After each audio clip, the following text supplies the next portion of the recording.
Week 2, mostly in the books. This is the Sunday night PFF Forecast. We're going to do a couple of fun things. We're going to talk about the Falcons Cowboys game because we have to. We're going to do our top 5 through 2 weeks and our bottom 3 teams through 2 weeks. So this will be a lot of fun. I won't start any controversy whatsoever. And then we're going to get on to week 3. So let's rock. Did you think that it, in any way, shape, or form, when you decided to tell us to change the TV channel, because we're watching all the games, and there's a point in time where you go, just take the Falcons Cowboys game off. We don't need to watch that anymore. Did you know what you were doing?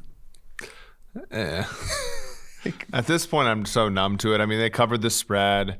They covered the closing spread, even though there were a lot of games this week where we were on the right side, but by the time it got to Sunday, the numbers were beaten up, right? The Jags were +7 by the end of it. Yeah. Atlanta was +3. Denver was +7. I'm trying to think of the other ones, but that, they all, but Atlanta to the I think delight of all their backers, as long as they weren't money line, ended up winning the game against the spread. And I get that. Being all Falcons like. I get that. But that has to be, for so much of that game, you were saying, I was saying, oh, wow, this Falcons team would have never done that last year. Like, they would have blown that. And then they blew it in the most epic fashion imaginable. Yeah. That was horrific. They had Dallas at a 6% chance to win when it was 39-24 with about half the fourth quarter left, which seems high, but ultimately that's why the 6% happens. And then depending upon how likely you make an onside kick, and this is sort of non-stationary, but let's say you made it a 5 to 10% chance, then we had them between a 2 and a 4% chance to win the game upon the onside kick. And of course, the Falcons just do what the Falcons do, which is allow the ball to sort of squirt around. Just pick it up. Instead of just picking it up. I can't even think of anything that ridiculous. Like, I'm trying to rack my brain for all sport. I just, it blew my mind. I mean, thinking about this game in terms of its importance, if the Cowboys lose that game, I assume McCarthy sticks around for a little bit, but the pressure gets pretty hot. And they are playing in Seattle, which we just saw is a very hard place to play. So 0-3, a real possibility. Yep. Like, this may have single-handedly turned the Dallas Cowboys season around. Dak Prescott, I thought, was really impressive in the way that he brought that team back. They have some really good receivers. They were playing like the Falcons up until the Falcons decided, we're gonna play like the Falcons again. Yeah. All right, let's do this. Let's start with the top 5 teams in the NFL. And then we can work our way to the worst. Because it's actually really hard. It is very hard. It is very hard. Who do you have in 5th spot? Okay, so for the 4 and 5 spot, I am choosing between Tennessee, Green Bay, and Buffalo. And I have a hard time with all of them because I don't think either team has played anybody good. But I'm going to side. I'm going to go with the fifth spot being the Buffalo Bills. I think defensively they're better than Tennessee and Green Bay, although they gave up 28 to the Dolphins, including that backdoor, which got us the teaser, first leg of the teaser that we did last week, both of them actually. But it doesn't look pretty. Josh Allen throws a lot of turnover-worthy plays that are unwarranted, but they move the ball on offense. And if we're going to stand for Jameis when he moves the ball on offense for years and years and years, and it's not pretty, we have to, at least give Josh Allen, Stephon Diggs, and those guys, I think, some credit when they do. So I'm going to go with Buffalo at 5. Okay. I really wanted to put Buffalo in there too, because for the exact same reasons. Here was the tough thing for me, is that they have played 2 of potentially the worst teams in the NFL. Right? Yep. They've played one of the clear-cut worst team in the NFL they played already. So they're just out of it for me. I have New England in 5. And here's the reason I have New England in 5.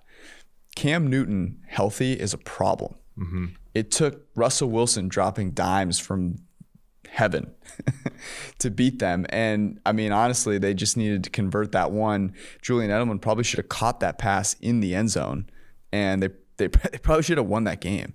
So I have New England in 5. Yeah, that's a good one.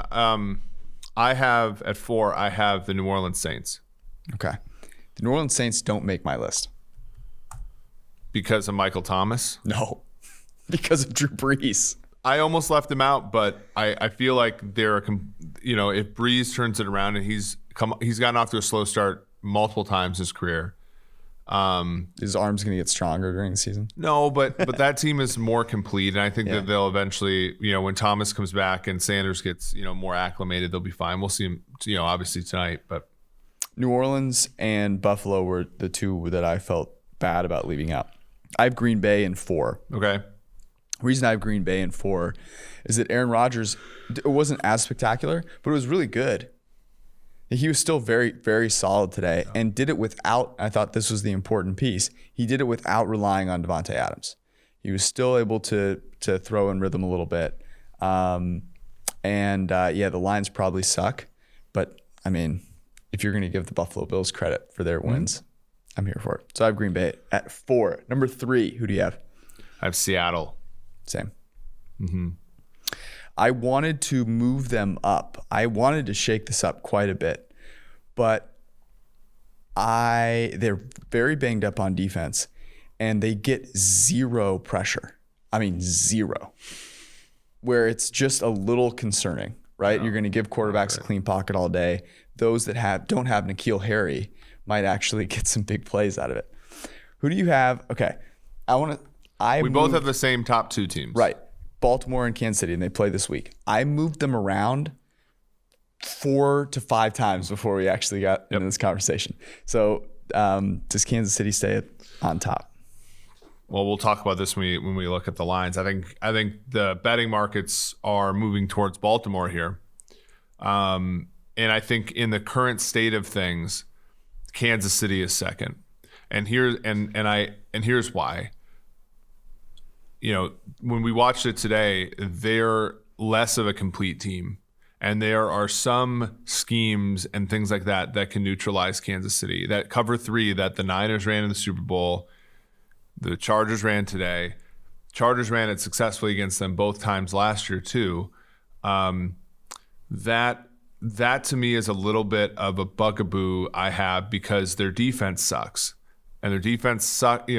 Like L'Jarius Sneed made a big play on Justin Herbert. But you're talking about a quarterback who allegedly found out he was starting. And maybe this is to his advantage, right? He doesn't psych himself out all week and stuff. But we found out Justin Herbert was going to start like literally at the bell. Mm-hmm. So, and they struggled with him. They struggled to tackle him. They struggled to cover. They struggled with Austin Eckler, just in the guy from Joshua Kelly from UCLA. They're not a complete team like Baltimore is. And usually Patrick Mahomes is enough to supersede that. But if they play a team today that doesn't have the Anthony Lynn-isms that the Chargers have, they lose. And so far, obviously we've seen Baltimore get beat before. But currently, I think that they're a harder out than Kansas City is. All right. I settled on the opposite. I have Baltimore still in second, and I have Kansas City in first. And it's exactly for the reason that you alluded to, which is the Chiefs had everything go wrong for them today. They prepared to face Tyrod Taylor, a guy that just doesn't take shots downfield and, will you just have to contain him.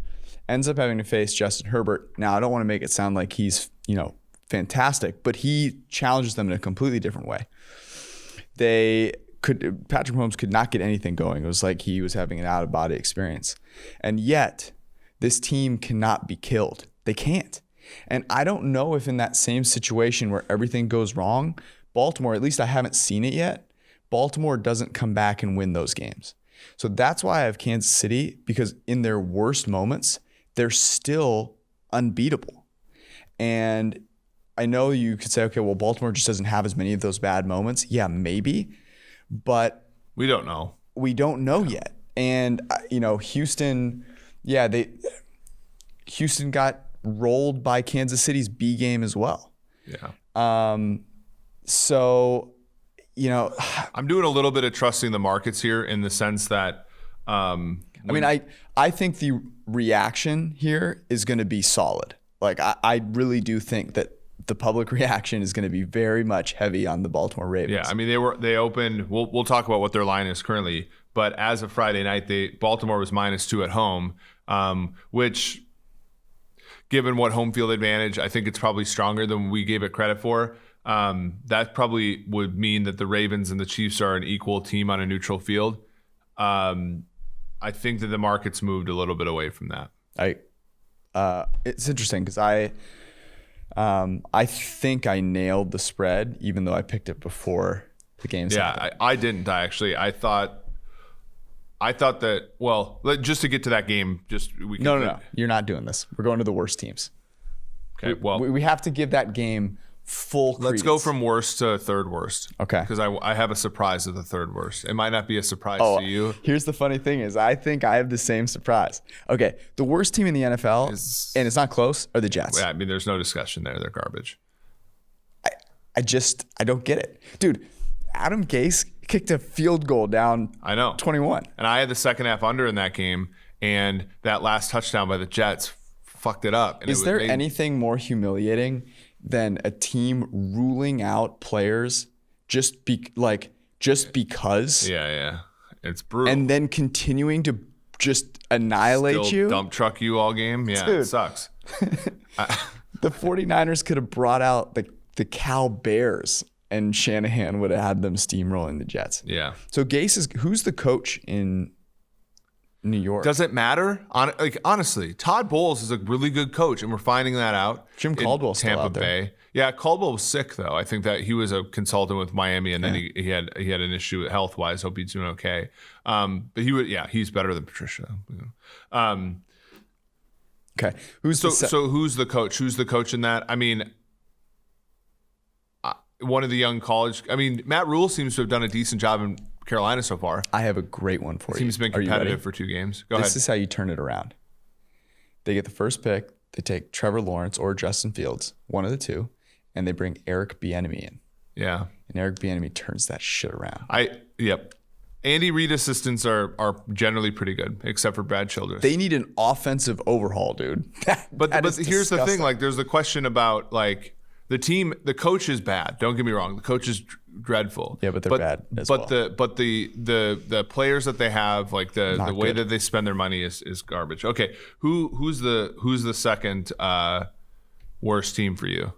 Second worst team for me also resides in New York. Yeah, same here. It is the New York Giants, and they showed some fight today. They covered the spread. They did show some fight today against the Bears. They covered the teaser that we had that we wrote up this time last week. I actually had a really hard time with this.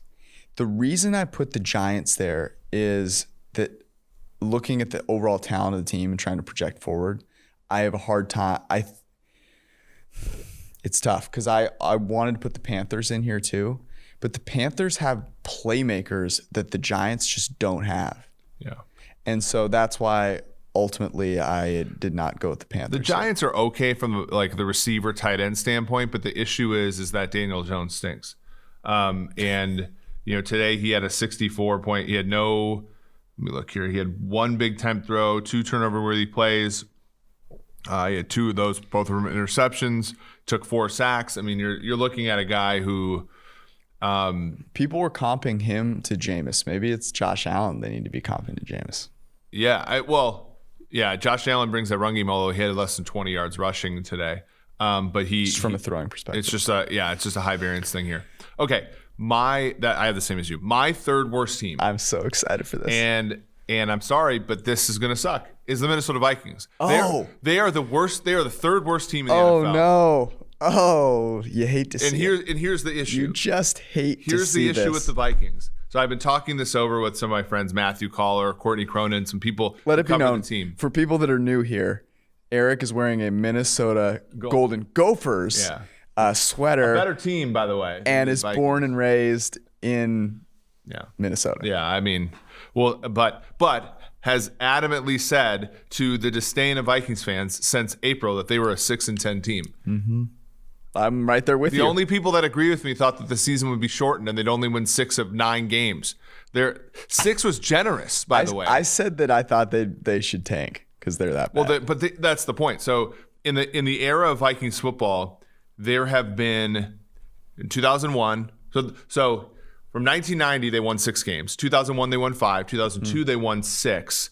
And then there were a couple intermediate times. There was always, except for one season, there was always a young quarterback that they could play to keep people excited. Even in 2013, a year where Christian Ponder failed and Leslie Frazier was out the door, they signed Josh Freeman off the street and started him in a game to try to get people riled up. The worst part about this Minnesota Vikings team is not only that they're horrendous on defense, an absolute disaster. They are terrible. Both teams that they faced this season gave them ample opportunity. They had the lead in both games. They had a 3-0 lead in this game, and then Rivers drives to the length of the field, throws an interception off a guy's hands. Green Bay was up 8-7 because they couldn't convert red zone trips. They threw a slant to Adams, got knocked away. They had to convert 2 field goals. Their opponents have been nice to them as far as on the scoreboard. They are horrible. They had Cameron Dantzler out today. Jeff Gladney gave up 6 of 8 into his coverage, 5 first downs and a touchdown. And then I'm not even talking about the offense where Kirk Cousins, last week everybody's like, well, at least Kirk put up good stats when the game was out of the line. And now Kirk, he had a 15 passer rating. They have 1 wide receiver. Kyle Rudolph was shut out today. Dalvin Cook, great, nice contract. Yeah, that's a really good one. The last time you gave a contract to a running back, you went 3-13 too.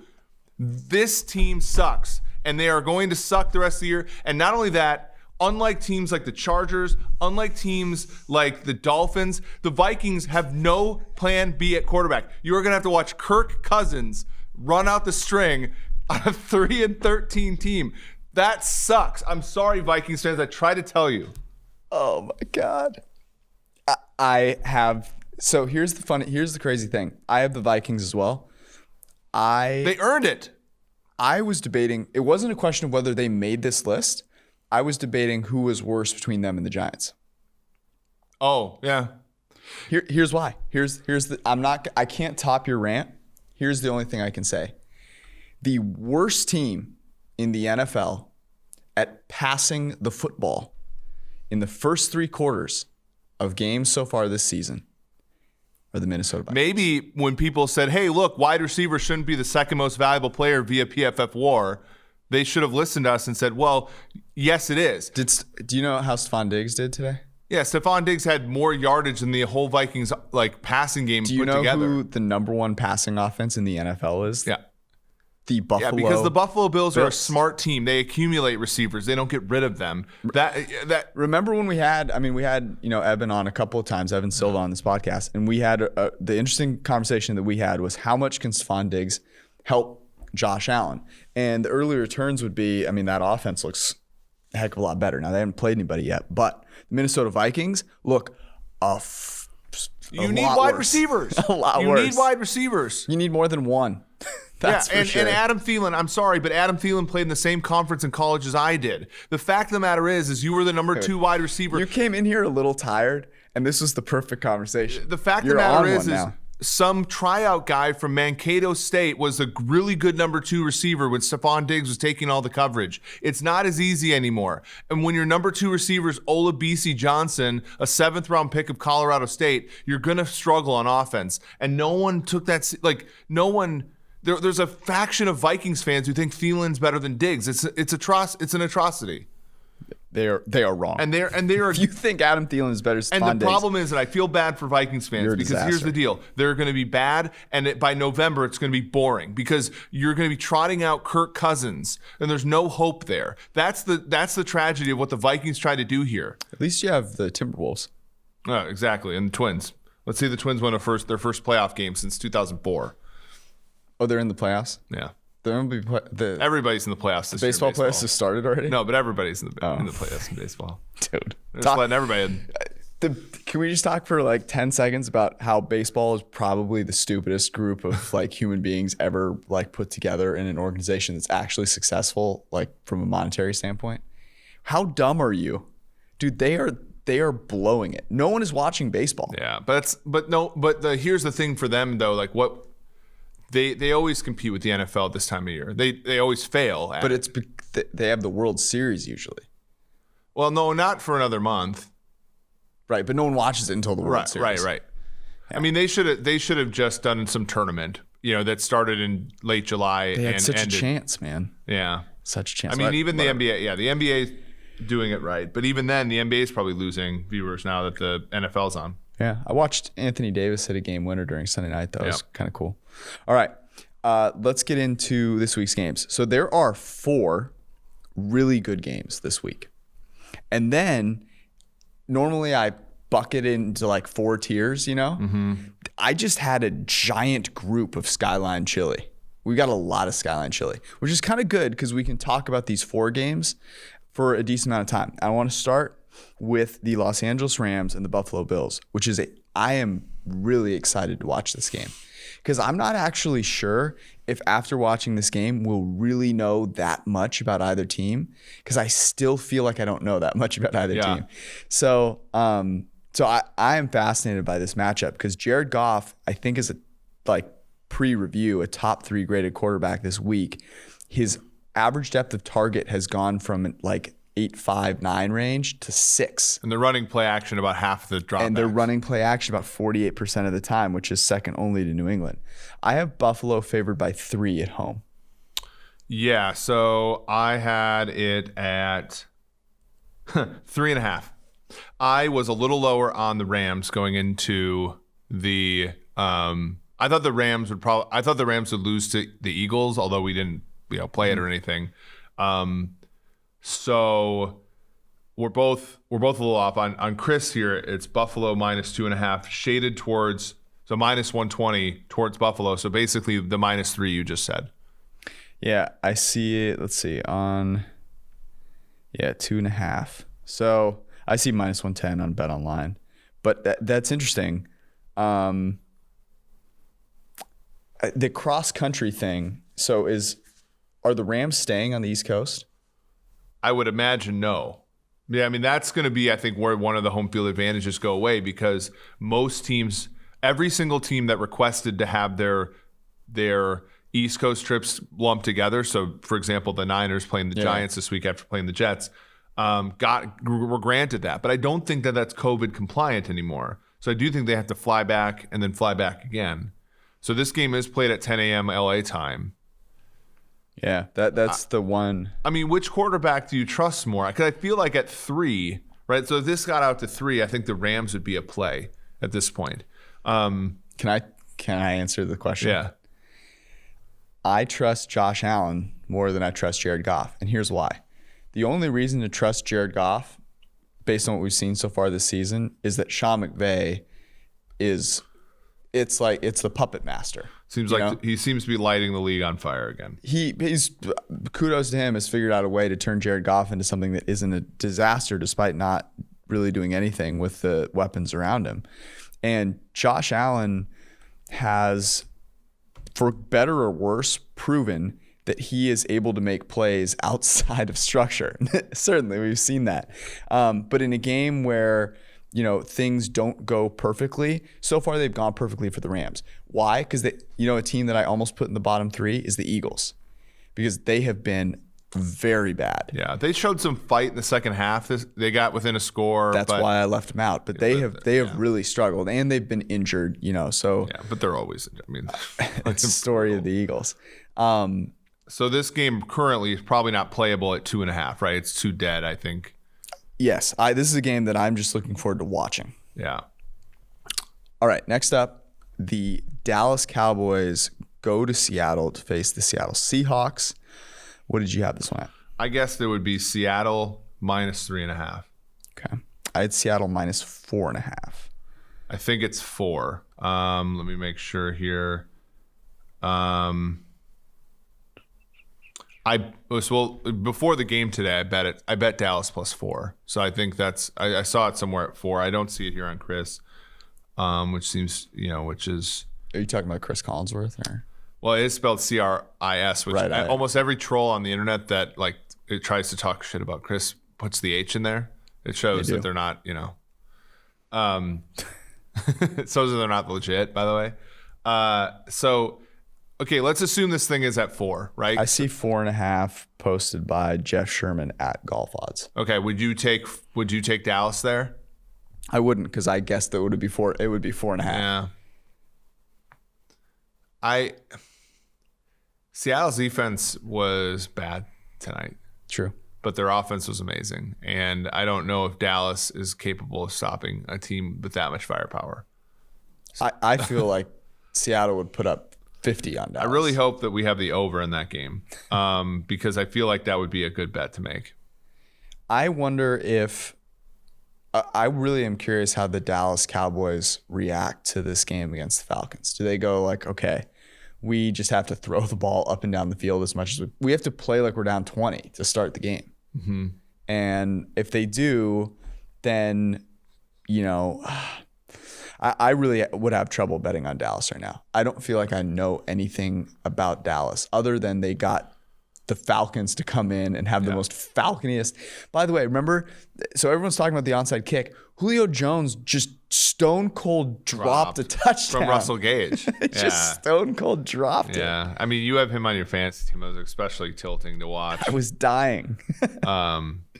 Yeah, brutal. I mean, the Seattle Seahawks offense has been absolutely tremendous. I mean, they are, no matter how you slice it, in the top, 2 to 3 teams in terms of expected points added per play.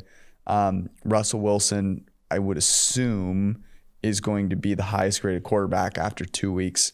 I mean, it's ridiculous. By the way, the Patriots secondary is no joke. Like DK Metcalf was legitimately winning against Stephon Gilmore. You don't see that very often. I mean, there's only a handful of guys that have done that. So that to me, I'm not betting against Russell Wilson right now. Yeah, I would take Dallas though. If at 4.5, I'd take Dallas. I think just because I think Dallas has the offensive firepower to keep up with them, and then it's sort of like tonight where it's like an end of game situation where it comes down to whether or not they made you made a 2-point conversion, right? Like Cam got stuffed not only on the goal line play at the end, but he got stuff on the 2-point conversion, which made that last play actually matter. Mm-hmm. Or made that last play not a field goal attempt for the New England Patriots. All right, next game is the Sunday nighter, and it is the Green Bay Packers at the New Orleans Saints. Now, New Orleans plays tonight. You're listening to this on Monday. It is Monday already. That'll be very interesting. Because they should kill the Vegas Raiders. But they don't have Michael Thomas. They might have Michael Thomas for this game. The Raiders are plucky. Right, the Raiders are plucky. I had the New Orleans Saints as a 2.5-point favorite at home against Green Bay next Sunday, and I feel like this is going to be off. What did you have? I have Saints -4. Oh, interesting. Okay. And let's see. I see a 3.5 out here. 3.5 over here. Yeah. As of Friday night, it was 4.5. I figured Green Bay, I don't know. Part of me didn't think that Detroit had a shot, even though a 3.5 betting them. At 3.5, I'm taking the by far better quarterback getting points. So you're going to take the Green Bay side of that. Okay. Yeah. I'm selling, as you can tell, I'm just selling the Drew Brees. Here's the question I have for that game, though. New Orleans really does have a lot of secondary players that can play. Mm-hmm. And I think New Orleans defense is very good. Yeah. And Green Bay so far, I'm not saying here that I'm going to overreact to this, but so far Green Bay's played 2 teams whose starting corners are marginally better than you and I are at backpedaling. So I'm going to shy away a little bit from Green Bay there. I actually think that game, the under might be a better like under whatever. If like let's say this total opens at 50 something. Oh, I'm taking the under. I think the under is because I think Green Bay is going to want to run the football, and New Orleans is already kind of a slow team, and they're going to have to run the football too. Right? Yeah, and they don't have a deep threat. I mean, Sanders is kind of a deep threat, but they don't have a deep threat because Drew Brees is not a threat to throw deep. Okay. I'm very interested to see what happens in New Orleans tonight and then how that impacts the line. But right now, if it were 3.5, I would grab Green Bay. And I think I would be shocked. This is one that I'd be shocked if it stays at 3.5. All right. The game here, Kansas City, Baltimore. I want to just start real quick. There were some really kind people shouting me out on Twitter this evening because last week on this here podcast, I talked about how much I loved Kansas City. I think it was 6.5 or 7 at the time. Yeah. Against the Tyrod Taylor led I did Chargers. push back a little bit. You did. Congratulations. You knew your team sucked. However, I should let it be known that I did not lose my house.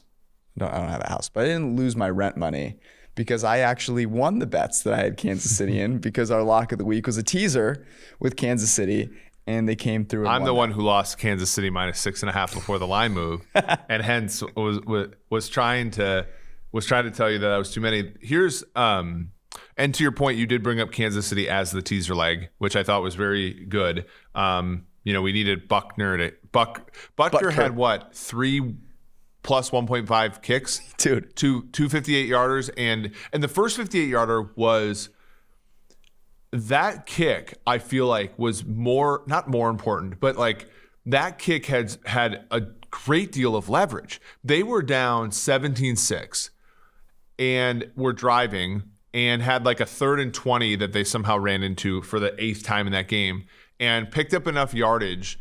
Because if you kick a 58-yard kick in the middle of a game and you miss, you basically put your dog shit defense at their own, at the 48. Mm-hmm. That's a massive kick, and he made that one. He made the one at the end of regulation to tie the game, and then he made the massive overtime one. It just shows the Chiefs when things don't go right, they certainly do have. Let me give you my stat for that game and why. One of the reasons I still have faith in Kansas City. Eric Fisher, 9 pressures allowed. Mitchell Schwartz, great pass protector, 7 pressures allowed. Yeah, he pitched a shutout in the Super Bowl. Yeah. Against Nick Bosa, pretty decent guy. By the way, rest in peace. Bosa wasn't on the field in the last drive. He was like out of breath. That's the beautiful thing about the whole football thing. How funny was it about when some people were chirping me about, I said, look, when you get the ball, when you somehow win the coin toss in overtime, Chiefs pick heads inexplicably, and you get the ball first, and you throw 2 balls short of the sticks and a 2nd and 9 run, and then don't go for it on 4th down, you deserve to lose. And everybody's like, well, look, you can't fault him for the 4th down. It's like if you don't make it, you already lose the game. I'm like, you give the ball to Mahomes, you've already lost the game. Yeah, you've already lost. Probabilistically. So here, I do want to give a shout out here, by the way. Tony Romo nailed that. Yeah. He was all over. He said that they should go for it. Yeah. Yeah. Which would not have been a thing 5 years ago. No, absolutely not. Yeah, that was the Frank Reich decision against Houston that everybody gave a ton of shit to. Okay, so it's Kansas City at Baltimore. Yeah. I know I got this line wrong, so I'll let you go first. I said I said Baltimore -2. Okay. I had it as a pick. And it is currently 3, -114 towards the Ravens. I think that, man, if this got out to 3.5, it'd be an auto bet on Kansas City. It would have to be. At 3? Yeah, even at 3, I feel like they're a pick. God, I'm just going to die on this hill, aren't I? Well, it's not they played a shit game today. They did. They played 2, in my opinion, kind of shit games. But they got to show up for this one. This game really does matter. Yeah. The first 2 that they played have not really mattered. You don't want to lose a divisional game, but you're not worried about the Chargers. They had a lot of Frank Clark was sick today. This was a trap game. Yeah. We should have seen it coming. Frank Clark was sick today. Michael Dana had a couple nice plays, a rookie out of Michigan, but then both Anthony Hitchens and Damian Wilson got truck sticked by Justin Herbert on the sideline, a linebacker getting truck sticked by a quarterback.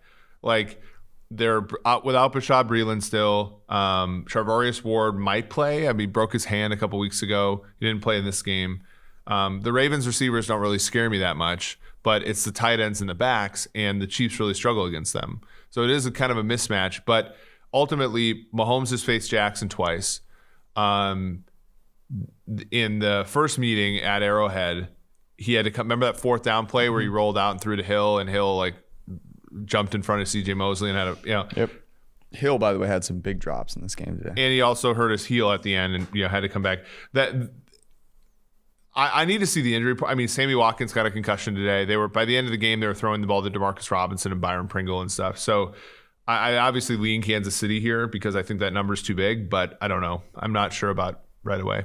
Higher graded quarterback going into this game for this season is going to be Lamar Jackson. Yeah. It won't be particularly close because Lamar's been awesome. Yeah, Lamar's been great. But and here's the thing. I worry that this comes off as a huge slight, but like the Ravens are the best team at winning games that they're already winning. Mm-hmm. But that's kind of to their detriment. And the Chiefs are the best team in the NFL at winning games they should have lost. They're not winning. Yep. And that's just, like which one is more impressive? The team that's never dead or the team that if you are losing to, you are dead? It's like, and the Ravens and Lamar Jackson they deserve all the credit in the world. But the fact of the matter is that they are always able to get up on teams, and those other teams just don't have the firepower to come back on them and even pose a threat, and then they just run all over them. But if they get down or at any point, the Chiefs offense comes alive, like now they're forced to throw, right? And Gus Bus can't just run roughshod over people. The Chiefs have been underdogs relatively infrequently with Mahomes. The last time I believe was in New England, they were 3.5-point underdogs. They've never lost a game with Mahomes by more than a touchdown or by more than one score. You're not going to get too many chances. Brady, for example, on opening day was an underdog in a regular season game for the first time in like years, right? Right. You might get the Chiefs as underdogs in New Orleans this year, depending upon how things shake out. But this might just be an auto bet just from that perspective. Like you don't get Mahomes much as an underdog in this league.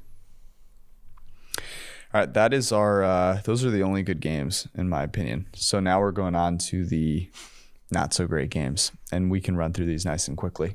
Get people out of here. Get them on with your day. Enjoy your Monday. Houston at Pittsburgh. I had Pittsburgh this is actually a decent game. Maybe I'll chunk this off. Houston at Pittsburgh deserves a not Skyline Chili designation. I had Pittsburgh as a 3-point favorite at home. I had them as a 6-point favorite. And it's 5. Yeah, I expected more out of Houston today.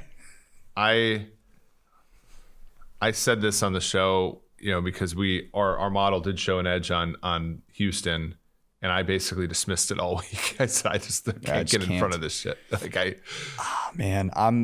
And the Steelers could really wreck that offensive line. Here's a question. So by the end of the day, by the end of everything that happened, Pittsburgh was 6.5-point favorites against Denver when it closed, and Houston is now 5-point underdogs. Basically the same thing. I mean, Pittsburgh's at home. Blah blah blah blah blah. Is Denver really a 1.5 worse than Houston? With Drew Lock. Drew Lock's out now, but I'm going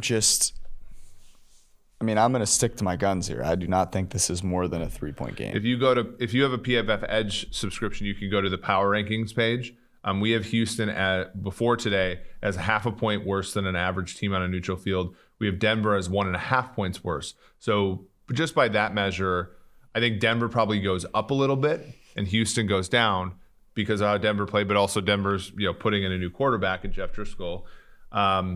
So that's really the question. I would say that keeps me away from betting this. I might even bet Pittsburgh just because Houston's defense is an atrocity. Well, and Pittsburgh is one of those where we talk about receiver play. Like they have really good receiver play. I'm not sure. I have to watch that game back because we only basically paid attention once we thought Denver could cover the spread. Right. And so I'd have to go back and look. But their receivers, generally speaking, play pretty well. You had Juju and Deontay Johnson. Yeah. Houston's offense has been brutal, man. Well, and Pittsburgh's defense is quite nice. I mean, one thing we might want to look at in this thing is the total being 45. That might be high for a Pittsburgh team whose defense is quite good. Yeah, although Houston's. Yeah. So Pittsburgh in a similar situation on Monday Night Football against the Giants, 5-point favorites, 5.5, and a total of 44.5, 45, basically held.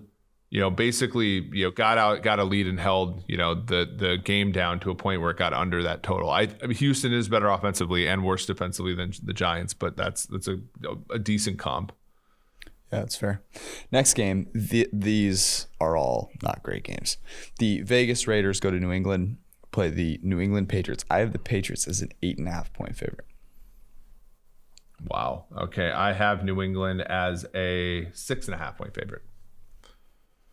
Okay. Is there a line? That's the same as Friday night. I also wrote those down. They are 6.5. Yeah. So nothing really moved off of New England's game. That seems strange to me. I think New England is a lot better in the eyes of people after tonight's game. Although their defense sucked. New England's defense really did suck tonight. And it's not we're not used to seeing that. Yeah, I think that was probably from pregame. But if it is less than 7, I will be taking the New England Patriots. And the Cams. Cam Newton looks healthy. He's throwing the ball really well. Cam is throwing seeds all running over the over people. Yeah. They just had a little bit better luck. Could have beaten the third best team in our opinion in the NFL. Yeah. So, and the Raiders have an offense that will look good in aggregate. But this is the team they struggle against. Yeah. This is where Derek Carr struggles.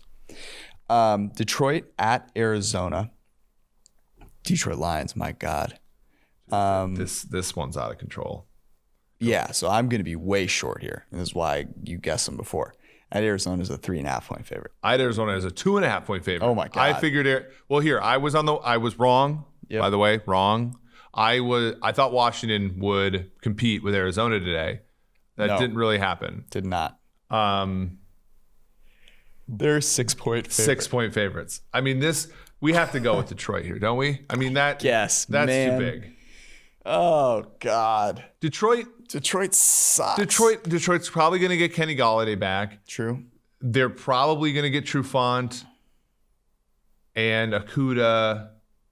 They don't have a pass rush, but Murray, I think that they'll contain Murray because they don't rush the passer, right? So they're going to kind of stay in their lanes and all that nonsense. But Detroit can score. Detroit scored today. Yeah, as long as they don't have to do it at a point in the game where they could cover the spread. Yeah, they could score. Detroit +6 is a pick, I think. Don't you? Suckers. Yeah, and I'm not going to like it. I'm not going to like it. Detroit is not a point worse, a point better than Washington. Detroit is. We have. Is Kyler Murray the smallest looking player in the NFL? Is it him and Clyde Edwards-Helaire? Yeah, but Murray looks so tiny. But he looked good today. Yeah, he did. I love Kyler Murray. He was the 13th highest graded quarterback. He had 2 turnover-worthy plays, which are rough. I mean, his running has gotten dramatically better. His interception to Landon Collins was a joke. That's when I thought the passing is still a question, but dude, he makes 3 to 4 awesome plays with his legs every game. The total for this game is in the 50s. It's 53 right now. He's kind of. Do we wait on this? He's got a little Josh Allen without the really boneheaded plays. Yeah. So right now Arizona's -6, -116. Do we wait till to get to 6.5? Yes.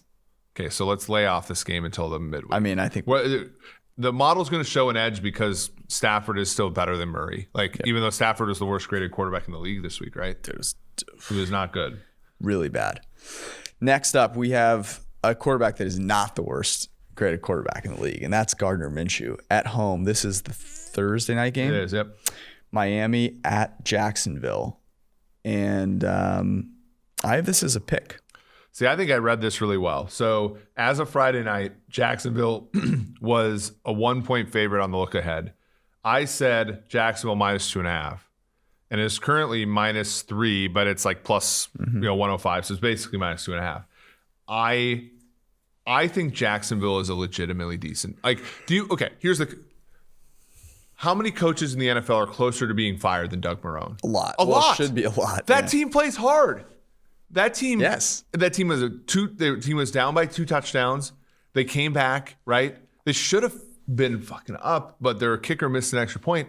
And their defense plays fine. They don't have good talent, but like Henderson's awesome. Yeah. And like Miles Jack had a really terrible pass interference penalty called on him, but they played hard. They tackled, Derrick Henry had 3 guys around him all game, right? That's a sign of like actually giving a shit about things. And then Minshew's good, man. The throw he made to Chris Thompson down the sideline for the tying touchdown. I think Miami's plucky and Miami tries, right? I kind of like Jacksonville here. I don't know. Yeah. I don't know, man. Here's the thing. Jacksonville is an underdog I love. As a favorite. As a favorite, though. Yeah. And Miami, I mean, they compete. They do. And they get through the back door. But the back door is usually big for them. This is like a doggy door. Right. But they have some playmakers, too. Yeah. Gesicki made some sick catches. Nuts. Yeah. And, Fitzpatrick but their defense sucks, sure as hell competes. Yeah, but it's not as if we value Jacksonville for having covered in these games, and people thought they were going to tank, and we didn't think they were going to tank. Well, now it's clear they're not tanking. I know. But Miami has played the role of being perpetually behind. Whereas Jacksonville has come back and won a game and come back and might have, All right, I could consider it. Okay. Cincy and Joe Burrow go to Philadelphia. What'd you have this at? 6. I had 6.5. And it is 6.5. How? -115. On the look ahead, it was 5.5. So the events of today and yesterday move this number towards Philadelphia. I see it. Well, it's by interesting. A full I see point. It 5.5 somewhere and 6.5. That's interesting. Yeah. I mean, this makes 0 sense. Yeah, I mean, on BetOnline, I see -6.5, -115. And then Jeff Sherman tweeted out 5.5. So, I don't know, 5.5, 6, 6.5. I mean, at 6.5, I'm taking the hometown Bengals. Yes, absolutely. I think at 6, I'm still taking the Bengals. The matchup is a tough. The matchup isn't a tough one because the teams that can. How the hell, by the way, do the Chargers not run the football really well on the Bengals, and then run the ball really well on the Chiefs, and then obviously like the Bengals were, a sieve against the Browns, like. The Eagles don't run the ball that well, right? So, like, I feel like the Eagles are weak where the Bengals need them to be weak. The Eagles should not be a 6+ point favorite against anyone outside of the Jets. And you and I should be favorites against the Jets. So I think I'm on the Bengals here. Joe Burrow. I like it. Yeah. And plus 10 days off. Philly is banged up always. The Bengals are relatively healthy. Joe Burrow is a backdoor specialist. San Francisco stays in New York. They play the Giants. I don't know if there's going to be a line on this. Apparently, Nick Mullins could be starting. I guessed it would be 6. Yeah, I had 6.5. I saw it. Giants are +4 at home. Nick Mullins looked terrible. Did he? Yeah. Not good. Nick Mullins averaged 8 yards a pass attempt when he had a chance to start a couple years ago. Stop it, right. And now he has a whole week to prepare. I mean, the Niners are too banged up. You could basically stay away from this game, don't you? Yeah, I'm staying away from it. Do you have any appetite for under 42.5? Here's what I will say. Kyle Shanahan takes clear pleasure in beating teams Nick Mullins. Well, you remember that scrubs. Thursday night game when Beathard was hurt and they put in Mullins and everybody and their grandmother bets Oakland and like You know? I mean, it's Kyle Shanahan. The guy's a wizard. I don't know. Danny Dimes has a pulse, but then here's the thing. Okay, Saquon Barkley out for the year. Does that make the Giants a better offense? Do they run more efficient plays? Here's the interesting thing about that. In the eyes of many, in the public, certainly, it will hurt them way more than it really hurts them. Mm-hmm. And I do agree with you to a certain extent. It should force them to throw more. Will it? I don't know, man. Because dude, he kicked a field goal down 7 with like half the fourth quarter left. Man, it's brutal. I'm probably staying away from it. But if Nick Mullins, man, I'm staying away from it. I can't do it. I can't take Joe Judge. There are certain aspects of your Niners fandom that I find so funny. This is one of them. Yeah. All right, Tennessee at Minnesota. God, this game just a disaster. I have Minnesota getting 6.5. Wow. I dude, it's 2.5. I had it at Minnesota +3, and it's 1.5. I see it on Chris. I will be auto betting the Tennessee Titans. Well, here's the bet I like, and I talked about this during the week, and it was probably the most money I bet on a single NFL game in my life. Tennessee versus Jacksonville over was an absolute stone cold lock, and 45.5 here seems similarly so. The only thing I think that keeps the Tennessee Titans defense kind of sucks, for being one of the better teams in the league. And the Minnesota Vikings defense is illegal in like 4 or 5 states, mostly the South. And so it's where that it's illegal to solicit. Yeah. And so 45.5, I might take over that. Yes, I'm here for that. Tannehill looked really good. Tannehill is good. People, this is the craziest thing about the Jets is that we're talking about how bad the Jets are and just ignoring the fact that Ryan Tannehill went from Adam Gase to not Adam Gase and turned into a top 10 quarterback. We talked about this. His career ascension was just interrupted by unlucky things, which one of them was playing for Adam Gase, and the other thing was tearing his ACL twice in a 6-month span or 9-month span. There's nothing wrong with Ryan Tannehill. He's a good freaking football player. Ryan Tannehill is getting a nice contract. By the way, he went under his completions prop today, which we had, but he had 4 touchdowns. It was kind of like a really efficient effort for him. Can Minnesota get out of Kirk Cousins' contract? I think it's the same thing for both of these guys. It's 2 years at a time, so they can cut them next year. But then it's they have all the dead money. I think so. Don't quote me on that. It's late. But the Vikings thing is a disaster because they have to play with Kirk and a bunch of scrubs, and Kirk is not a good enough quarterback to elevate scrubs. I mean, they should tank and cut him. But play Sean Mannion. Dude, do whatever you got to do. Yeah. They're a disaster. So, are we going Tennessee laying the 1.5 on the road? Laying the 1.5? Metrodome? Come on. The Metrodome. Washington football team at the Cleveland Browns. I have the Browns as a 6-point favorite. 6.5 point favorite. You're actually right, by the way. This shows the one game I thought I had a beat on. Mm-hmm. I had Washington being a 4-point underdog in Cleveland, and of course Washington.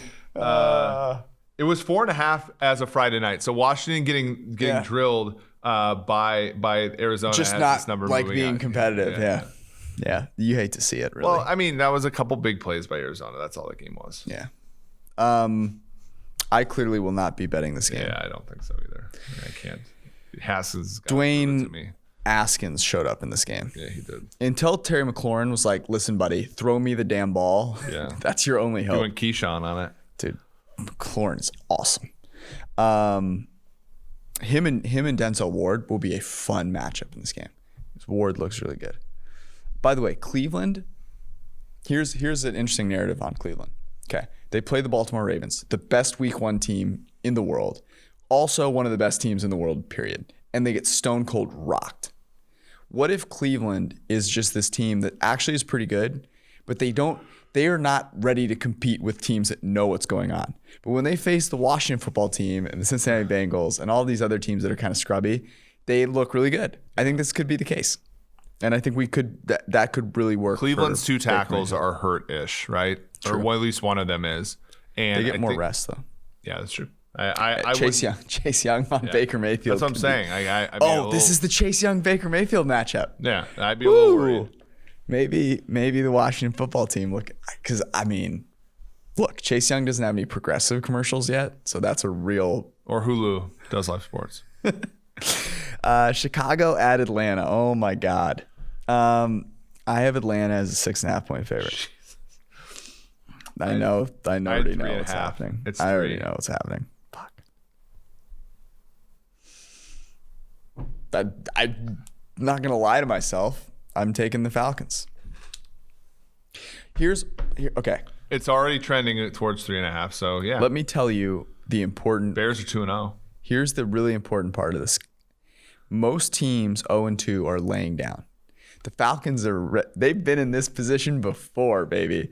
They know what this feels like, and they are ready to rally around Dan Quinn. They've never been 0-2 in the last bunch of years where they started 1-4 and stuff. They always won week 2. Who is the special teams coach for the Falcons? A man without a job. Yes. I mean, I don't because know. They will not. That was egregious. It was like a third baseman waiting for the ball. And it's in one instance, it's a bunt hit in the football game. The other team gets the ball. I mean, I don't want. I feel. Yeah. Are we taking Atlanta -3? Yes. All right. I'll do it. I'll do it again. Oh man, it's not gonna end well. I mean, we did cover. I got by with it this week. It's not gonna end well. I'm telling you right now. I want to fade Mitch Trubisky into the moon, though. Don't listen to me. I'm an idiot. Listen to the trolls hating on my Kansas City pick from last year. Carolina, I guess. So here's the craziest thing. Anthony Lynn said if Tyrod Taylor's healthy, he's the starter. Yeah, that's why I think this line isn't up yet. Which is absurd. Obviously, before knowing with Tyrod Taylor, I had the Chargers as a 4.5 point favorite. I had it at 6. I think Carolina showed me some heart today. They did. Now tackle Fat Lenny and cover the spread. That's all That's all you ask. It's really not a whole lot. So I have no idea. I watched a decent amount of the Chargers game, and Herbert was amazing. That's what I was gonna say. He had some bad plays that I think will lower his grade, so don't come back at us and all this. The throw to L'Jarius Sneed was legitimately. He made some really upper echelon throws. Yeah. Now, what will be interesting to see, and I always think this is an important component of football, is when you know who the quarterback is, you are preparing to take away their A game, right? Yeah. And what we've seen with Herbert in the past is when it's open, he'll throw it and he can hit it. But when it's not, that first option isn't there, it can be a disaster. Yeah, they did a really good job, I think, for the Chargers of honestly, you just throw the ball to your two best players, which are he has Hunter good Henry receivers. And Keenan Allen. He is, and Mike Williams not bad either. What would this have to be for you? Is there one side that you would bet? If this got to 8.5, I'd bet Carolina. Yeah, okay. So would I. Yeah, so would I. Jesus. Teddy battles, man, and they have good receive. Look, this is I think the issue with the Panthers now. It's not hurting them because they're 0-2, so it's actually quote working if they want to tank. But DJ Moore is a good player. Robbie Anderson's a good player. Obviously McCaffrey's fine. Their offensive line has protected Teddy okay. Teddy's turned the ball over more than normal, but he's still. Yeah, what you're really saying is Teddy Bridgewater's just not very good at playing quarterback. He's not good enough to. Well, our worry was that he'd be good enough to win 6 of these games and screw over their draft pick, and so far that hasn't actually been the case. He had 3 big time throws today and 3 turnover worthy plays. It's anti-Teddy. But his ADOT was 7.5, which is a full 1.5 yards over what he was in New Orleans. Throw a party. It's not yet Gardner Minshew levels. Yeah, well, Gardner Minshew can't all be Gardner Minshew. Gardner Minshew can be a top blank quarterback in the NFL. 15. I'm with you. I think Gardner Minshew will be a more likable Kirk Cousins. Dude, you can't use the word you can't just say more likable because it's just you don't need the more. Likable, period. Yeah. Right. I'll actually root for Gardner Minshew. I refuse to root for Kirk Cousins. You're implying that there is some likability to Kirk Cousins. There is none. Yeah. Gardner Minshew is awesome. And I'm trying to think of where I would want, if you were okay, Gardner Minshew goes to actually, this give me place. 12. He's top 12. Gardner Minshew goes to this place. He will be really successful. I have one for you. Well, if he went to San Francisco, he'd be great. But he's got a little Jimmy G in him. I mean, I feel like. Yeah, he has some turnover-ness to him. Yeah. More mobility. Those boots would be really good in. New England Patriots with receivers. Yeah. Be fire. This game sucks. Jets at Colts. I have the Colts favored by 14.5. I had 9.5.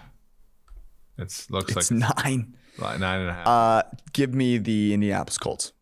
So you're gonna lay for the second consecutive week on this day. You're gonna lay more than a score. The Jets are really bad. Yeah, but the Colts are a week ago. And granted, Jacksonville's better than the Jets, but the Colts are just literally a week removed from losing as 8.5-point favorites to a real team. Real team. That's an important distinction. Yeah, that's true. This offensive line with me and you at the skill positions would run over the Jets. See, the Jets' run defense was actually good against running backs until today. Yeah. And then today they gave up like a 3rd and 31 and a freaking long ball to Raheem Mostert. I mean, it's a lot of points. It is a lot of points. But if you think it should be 14, I mean, I think the Jets are a legit league below the Vikings. And the Vikings look terrible against the Colts. You know? Yeah, I don't hate it. I mean, obviously I can't back the Jets here for fuck's sake. The Colts need to win here, right? They can't afford to keep this game. Tennessee is going to be 3-0 after they face the Vikings, and Indy's got to keep pace. And in fact, the Jags are going to be 2-1 coming into the turn. So this is a must win for the Colts. Tampa Bay at Denver. No Drew Lock, it appears. Yeah, I had Denver as +3 with Drew Lock. Wow. Really? Yeah. Oh, wow. I had them +7.5. I'm closer, I think. The look ahead was +3.5. What? Yeah. Dude, stop. I think people were thinking that Denver's defense is pretty damn good, and they actually still were okay. They probably kept them in the game, right? Today? Yeah. I think with Driscoll, all bets are off, though. Former 49er. Chip Kelly, our good friend, draft pick. Tom Brady, average depth of target, 9.2. Pretty decently deep downfield, but not Jameis Winston territory. And is going to be a top 6-7 graded quarterback through a couple of weeks. Yep. And has dealt with Carolina's defense is also garbage. Should have had 2 additional touchdowns that were dropped. Yeah, true. Had a beautiful throw to Mike Evans. And LaShawn McCoy. I'm here for Tom Brady. And if it's fucking 3, are you kidding me? It's 6, right? Jeff Driscoll, see it at 6. Right. I mean, now it's 5.5, 6. I'd probably still take Tampa Bay. But it's in Denver. I don't know. Altitude, September, blah, blah, blah. All right. Real quick, let's get out of here. Give me your favorite one. I will not continue. Actually, I'll go first. It's Tennessee -2.5. Okay. You can take 1.5. What? Yeah, sure. Bengals +6.5. Okay. I love both. All right, let's write those up. Are we gonna do a total? Are we gonna do? Oh, I thought you were gonna say we're gonna do a teaser. No, because that's all we do now. Yeah, well, they work. We're the teasers. Yeah, we work. Teaser guys. So far they've worked. So in fairness to us, because we need it, the teasers that we have picked have been really great because one leg has not covered. Yeah, right. Both picks would not have covered if we would have bet them. Yeah. Yeah, it's separate. And even the Dolphins was a sweat and a half, right? It was good to have those extra points. And there aren't really any good. I mean, so let's educate unless you like the Rams +8.5 in Buffalo, that's probably a decent one, right? Dolphin, well, so that's a good one. Even the Colts. So the Colts is teaser protective. You tease them down, it's a 3.5, and they have to win by more than a field goal. That's generally, as we see with Kansas City, that's not what you want. The other ones are at 6. You tease them up to 12. That's not great. So I mean, and then you're left with Kansas City up to 9. and Dolphins up to 9 as well. So there's not that much opportunity here unless you like Vikings up to 7.5. But the total on that game is 45 or so, a little high. But again, you're looking for games with low totals generally, or teasing a favorite down to a field goal or less, field goal or less. And the one that I could think of here, but I don't want to touch it, is Denver, because that's a low total, but it's a low total because there's a quarterback who is starting and shouldn't be. And that's you don't want that. Let me give you a teaser that will sucker everyone in, but you definitely should not bet. Green Bay to 9.5, Kansas City to 9. Yeah. You get Aaron Rodgers and Patrick Mahomes. Yeah. Just keep it within a touchdown. All right. That's how you know it's too late. Yeah. And by the way, I would just money line parlay those if you actually think that, I feel like the added payoff there is true, is worth it. Yeah. It takes money to make money. You got to have some brass balls. All right. That has been our show. We will be back with you on Wednesday night. We appreciate you. Hope you guys survived week 2, because if you didn't, it's going to be a long season. Love you guys. Peace out. You want to get rid of me and get back to more great PFF YouTube content? All you have to do is push that button right there and subscribe. Thanks for watching.